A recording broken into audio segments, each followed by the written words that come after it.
modern life, things have a way of piling up. Before long, living spaces can fall into total disarray. Today, the art of tidying up is once again in the spotlight.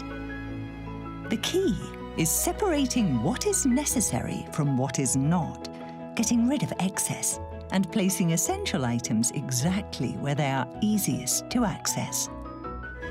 For centuries, people in Japan have practiced a traditional method of spatial arrangement known as shitsurai. More recently, organizational practices have been introduced into schools and later into corporate settings to improve workplace environments. In this episode, we look at examples of rational, beautiful organization and examine the philosophy and aesthetics behind tidying up. Hello and welcome to Japanology Plus. I'm Peter Barakan. Our topic for today is tidying up. Viewers of this program may not be aware that I've spent most of my working life curating and presenting music programs on the radio, which means that my so-called office at home has more CDs than I care to try to count, not to mention records, DVDs, magazines, books, you name it, which I try to keep under control but never quite succeed. Hopefully today I may pick up a few tips. And I'm actually going to visit my guest today at home. Good morning. Hello, I'm Murasaki. Nice to meet you. Murasaki Suiko is an expert in home organization and storage. She visits homes, businesses and schools, and also hosts seminars to share her expertise in tidying up. Oh, it really does look very tidy. Much better than our house ever looks. Murasaki specializes in out-of-sight organization. Her own home is completely free of clutter. Perhaps you'd like to run us through the basics. One of the basic practices of tidying up involves taking out everything you currently own and deciding whether you need it or not. Another is storing the items right where they're used. For example, in your house, how does that work? In our home, we have a small chest of drawers right next to this sofa here. Normally, the sofa area is a space to relax, right? So we store remote controls here. And since there's an outlet nearby, we also keep phone chargers tucked away. Oh, and you actually have names for everything on the containers. Oh, I see. Even nail clippers. Exactly. My family cuts their nails here. We used to keep them further away, but the thing is, although people will go and fetch something when they need it, they won't go back and put it away. If it's too far, they just won't put it back. By keeping an item right where it's used, you can naturally create an environment that stays free of clutter. In our house, my son will come home and just drop his things right here on the counter. I used to always tell him to put them away, but instead, I decided to make this the designated place for his things. Rather than blaming the person, I think it's really important to create a system where no blame is necessary. Inside the kitchen, only the necessary cookware and tableware are kept, arranged so that everything can be found at a glance. This approach extends inside the refrigerator. Oh, and you don't fill it up at all. That's right. We make it a priority to use everything up. So I manage the fridge to make sure we finish all our groceries within a week and avoid food waste. I also categorize our condiments to make them easy to find. The kitchen used to be so dysfunctional that if someone in my family wanted to cook, it was just too stressful. I organized everything so that no matter who stands in the kitchen, they know exactly where things are and where they belong. Now the whole family cooks, and it's made things so much easier for me. Interesting. Okay. The pair's next stop is a tiny home in Tokyo. Built on a plot of land measuring just under 30 square meters, this house features one basement level and 3 stories above ground. Staying organized is vital in a compact place like this. I'm excited to see how they've done it. Wow, that really is small, isn't it?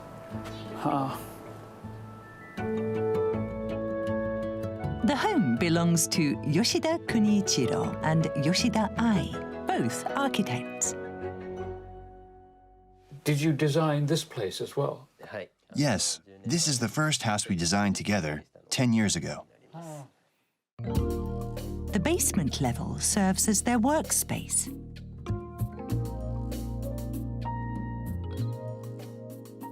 From here up is our home. Through this glass door. Oh, so this is living, dining, kitchen. Yes. The second floor measures roughly 4 meters by 7 meters and includes both the living room and the kitchen dining area. We have very limited space here. That's why we've designed everything to serve multiple functions. This area is our dining room and kitchen. And the sink built into the edge of the table. That's kind of a nice touch, too. Oh. The kitchen uses every bit of dead space for clever organization, like this spot. Stored in the areas under the sink and the stove are dishes and cooking equipment.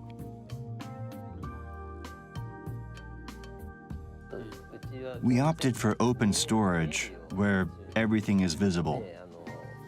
So, for the most part, we're able to put things right back where they belong. Just like that. It makes so much sense. Having the plates stored right here means you can take them out for meals and put them away as soon as they're washed. It's a great workflow.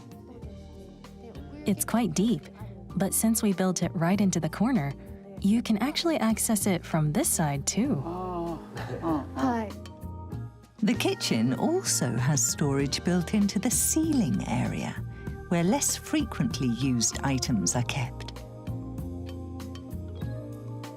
They also use dead space for a shoe rack and hang items from bolts on the steel pillars and beams. The home is packed with clever ideas, and that's not all. I've just spotted something incredible. What on earth is this? It's amazing. That's an interesting touch, isn't it? The couple has cut holes right into the counter to fit a utensil holder and a fruit basket. When things are just sitting up on the counter like this, they get in the way and take up space. Embedding them creates a design feature that's very functional and user-friendly. Incredible! I've visited hundreds of homes, but this is a first. Leaving items out like this can make the space feel a bit cramped, exposing everyday clutter, but these look like display pieces, so stylish. I'm really impressed. Everything is so efficient and rational, yet you can clearly tell they're really enjoying their lifestyle. It's such a wonderful home. Now for the advanced class.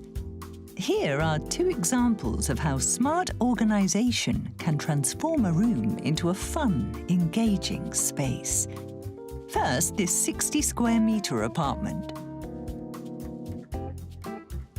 The owners are interior and architectural designers Kameda Jun and Sasaki Hirona. They live here with their young child. Inside, there is no clutter in sight. How is everything so neat? こちらがソファーになってまして、こちらの、下に収納があるので開けてみま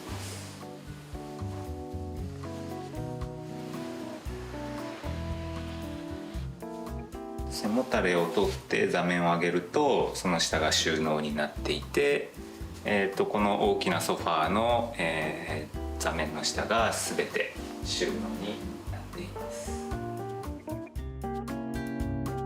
The couple designed and had the sofa custom made to make full use of the space beneath. They store items they don't often use, like camping gear and their book collection. Since they don't need to place multiple storage units, the entire space stays sleek and uncluttered. テーブルの下も収納として使っています。例えばよく使う子供のおもちゃだったりとか絵本だったりとかをしまっています。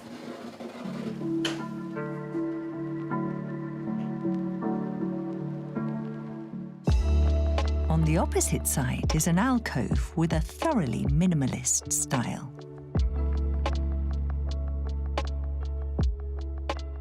今は壺を置いていますけど、ここに、季節の飾り物を置いたりとか、お花を飾ったりとか、そういうようなしつらえ、日本人としての美意識を育てるしつらえを設けています。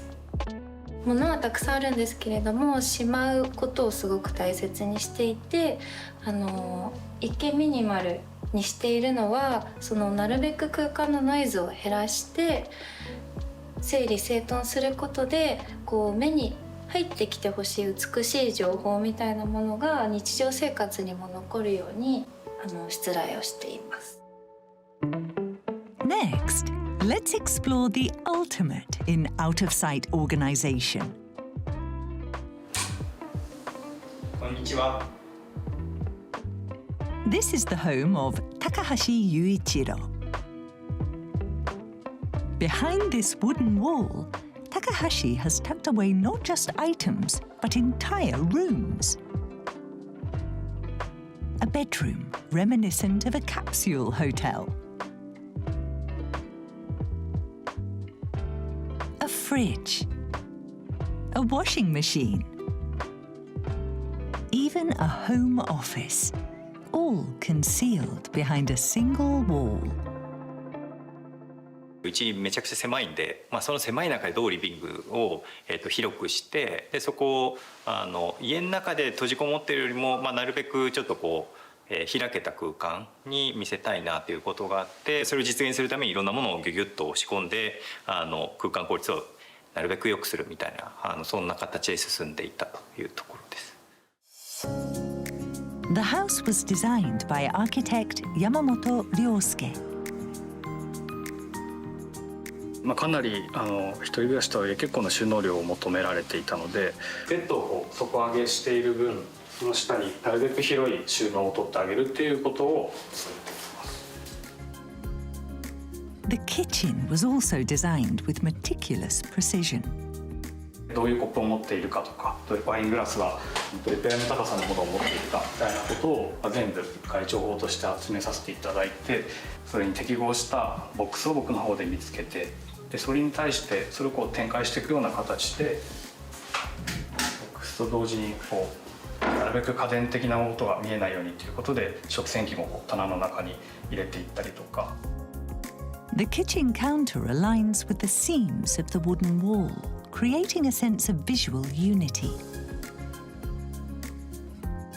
The width of the wood panels was carefully adjusted to perfectly match the length of the room.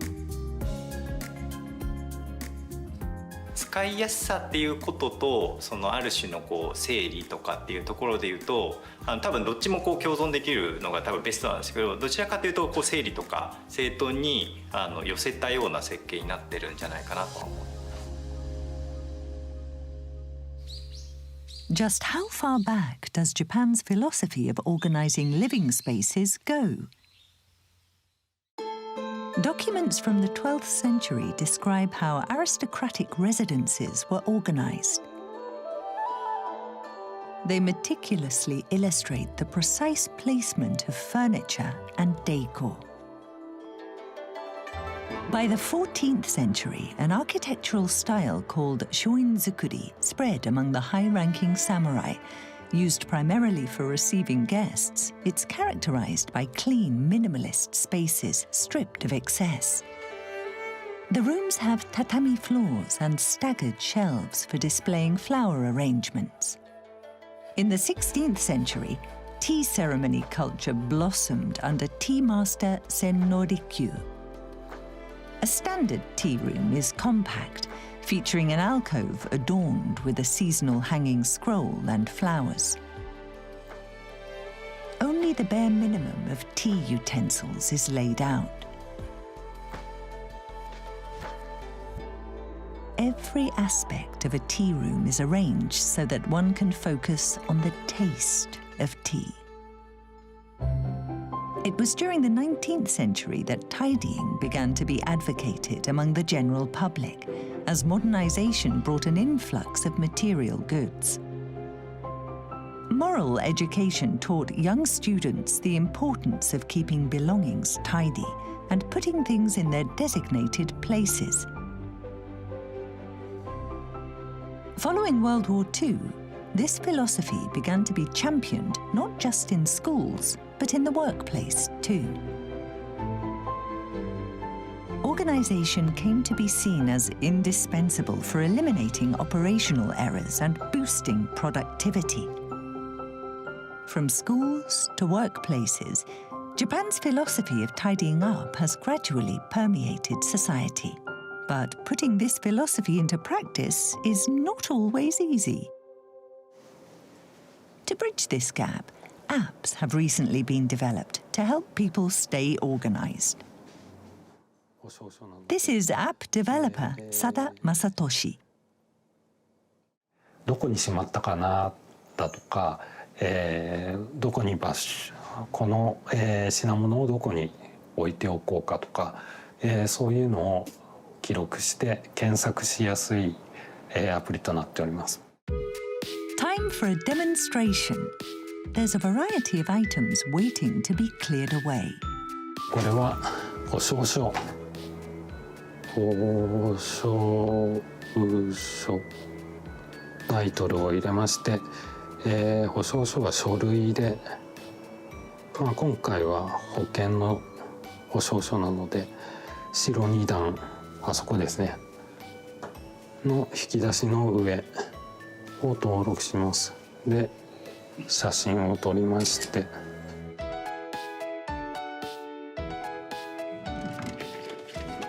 しまいます。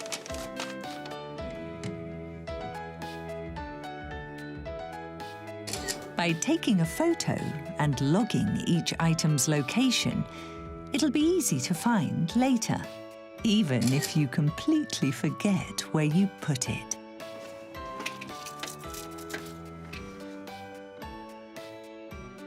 All the items have been tidied away. Their locations have been recorded in the app and can be retrieved at a moment's notice.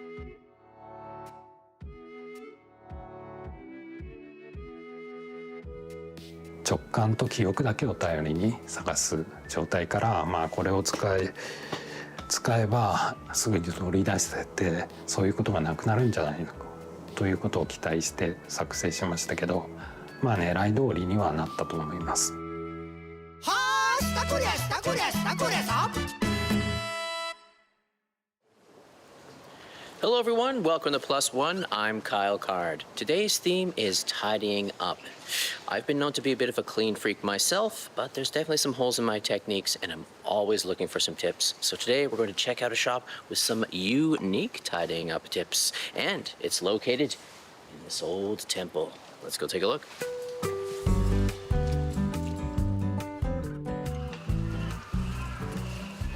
Alright, so this is a place. It is a dagashia, a traditional Japanese candy shop, which from their inception have always been very inexpensive.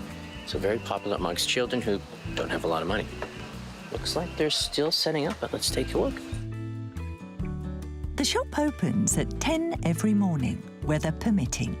Preparations begin 30 minutes before.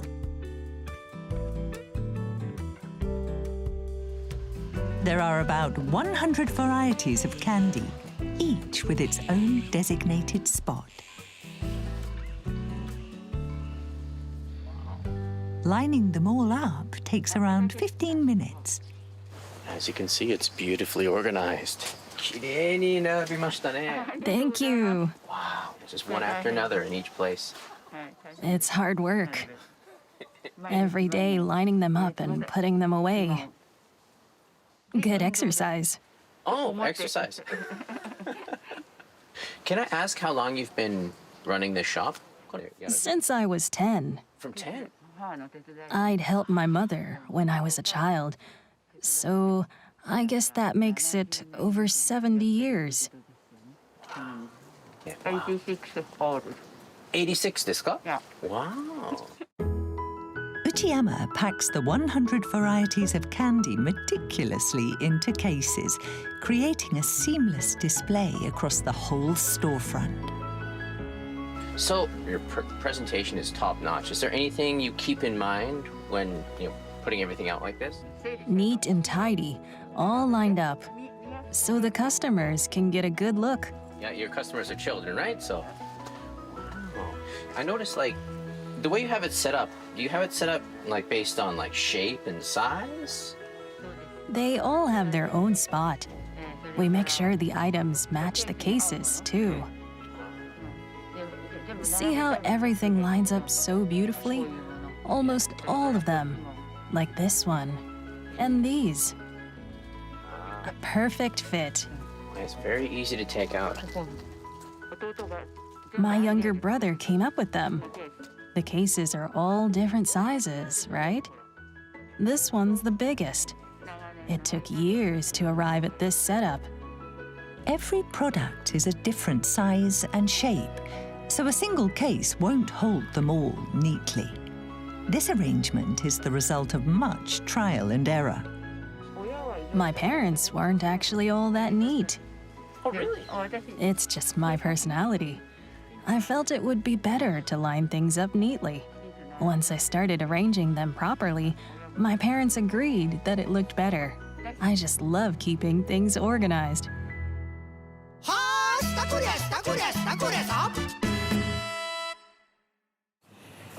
We've come just outside Tokyo now, so this is where we're going. And they make oroshigane, which are tools for grating vegetables. Kind of unique to Japan, actually, I think. Let's go and have a look anyway. The two have come to a workshop that has been crafting graters since 1928. These graters are used to grate ingredients like daikon radish and wasabi.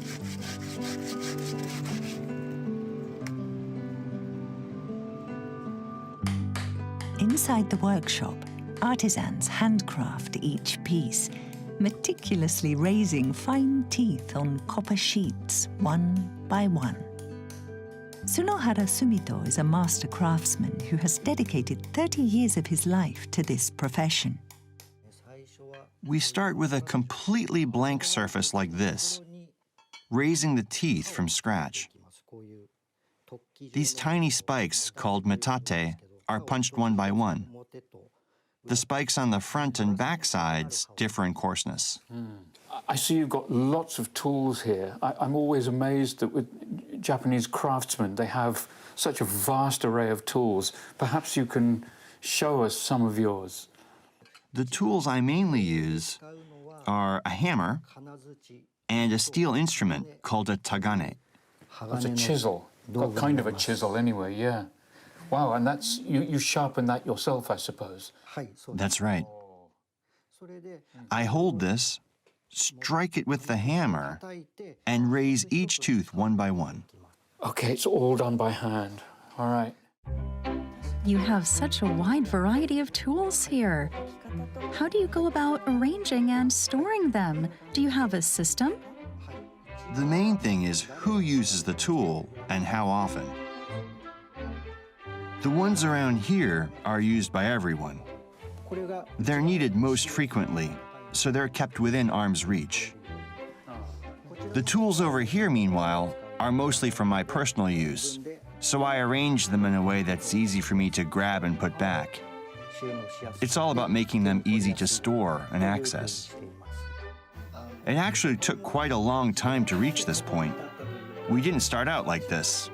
It was a process of gradually adjusting things, prioritizing ease of use until every tool settled into its proper place. I use these things regularly. And when it feels unnatural for a certain item to be in a certain spot, I won't put it there. Getting the workspace into this condition has made a huge difference in my readiness and state of mind. I'm certain that it's elevated the overall quality of our work. Since each piece is crafted entirely by hand, some degree of variation is inevitable, but minimizing those inconsistencies is something I really value. This environment has truly become a space where I can work with a stable, focused mind. I guess. That's a neat way to put it.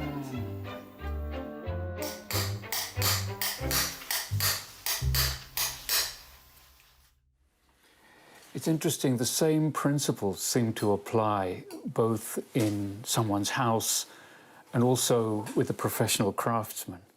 Yes, you're absolutely right. Today, we looked at a tiny home, my own home, and this workshop. In a place like this, tools are kept right out in the open, well organized, easy to use, and elegantly arranged. The same kind of idea applies in our own homes. We should carefully select what truly matters, store things where they belong, and make our living spaces more comfortable. That's a good approach to take. Thank you very much. It's been a good day. Thank you. いい日でした。ありがとうございました。ありがとうございます。